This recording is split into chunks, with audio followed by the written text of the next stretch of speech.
la forfaiture pasteurienne et la naissance du paradigme axénique. Assalamu alaikum wa rahmatullahi wa barakatuh, la Saint-Secte Biotouga ou Gaouklo.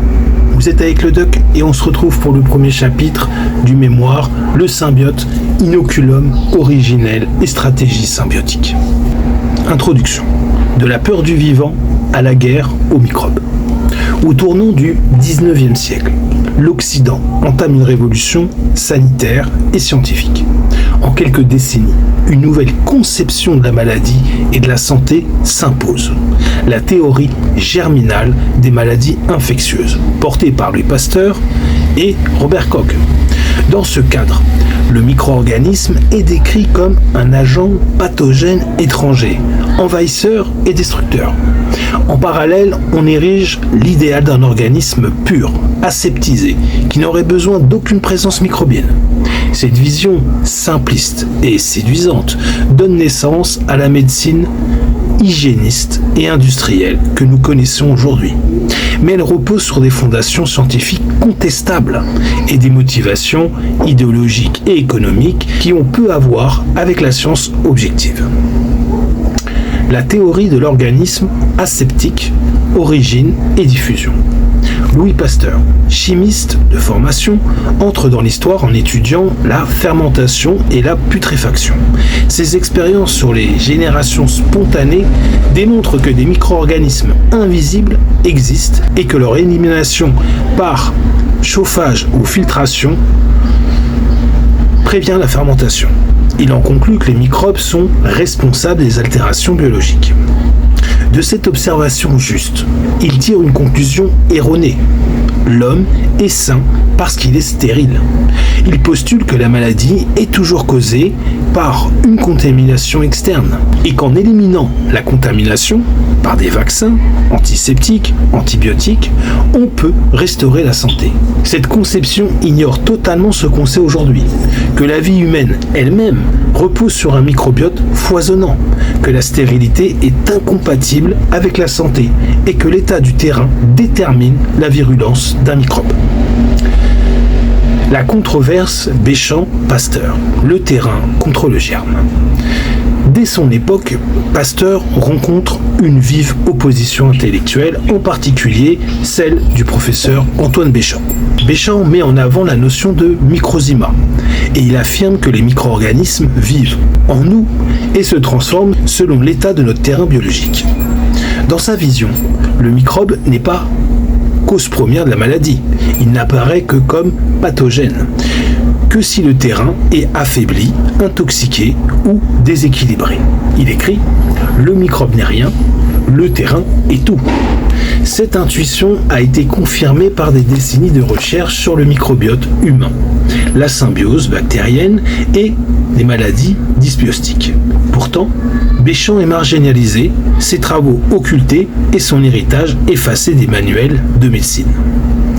L'idéologie hygiéniste et ses dérives industrielles. Pourquoi alors la théorie de Pasteur s'est-elle imposée? Plusieurs facteurs extra-scientifiques expliquent cette victoire. Elle offrait une réponse simple et spectaculaire à l'opinion publique, avide de progrès.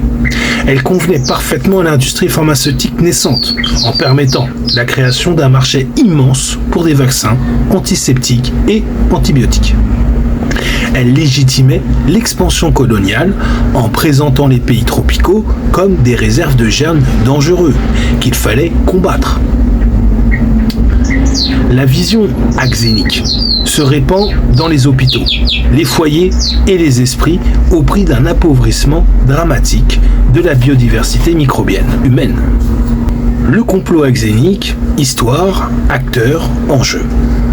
Le concept de complot axénique que nous introduisons dans ce mémoire ne désigne pas une conspiration secrète, mais une idéologie systémique et intériorisée qui vise à rendre les humains stériles, symboliquement et biologiquement, en les coupant de la matrice symbiotique du vivant. Il trouve ses racines dans La peur scientiste est devenue religieuse du sale, du péché associé à la putréfaction et aux microbes. L'idéologie moderniste d'un contrôle total sur la nature. Les intérêts économiques des industries pharmaceutiques et agroalimentaires, ces manifestations sont nombreuses. Campagne de vaccination massive et obligatoire. Surutilisation des antibiotiques et des désinfectants. Standardisation des naissances médicalisées, césariennes, isolement. Diabolisation des aliments vivants et fermentés. Ces conséquences sont graves. Explosion des maladies auto-immunes, des allergies, des troubles métaboliques et psychiques. Autant de symptômes d'une société axénique et dysbiostique. Conclusion du chapitre. Ce premier chapitre a permis d'analyser les origines historiques et idéologiques de la forfaiture pasteurienne et de la domination du paradigme axénique. La peur des microbes et la recherche du stérile ont conduit à une médecine mutilante, à la fois scientifiquement erronée et destructrice pour les écosystèmes internes humains.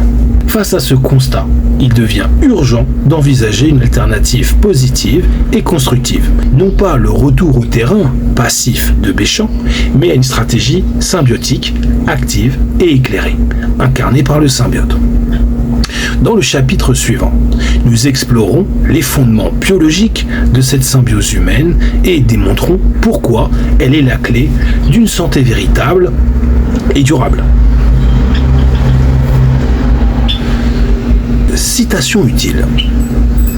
Le microbe n'est rien, le terrain est tout. Antoine Béchamp. La santé, ce n'est pas la stérilité, c'est la diversité. Doc Microbiote.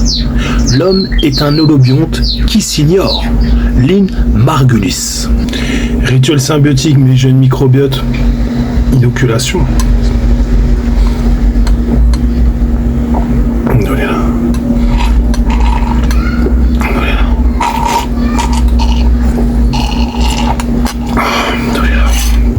Ose la symbiose, jeune axénique,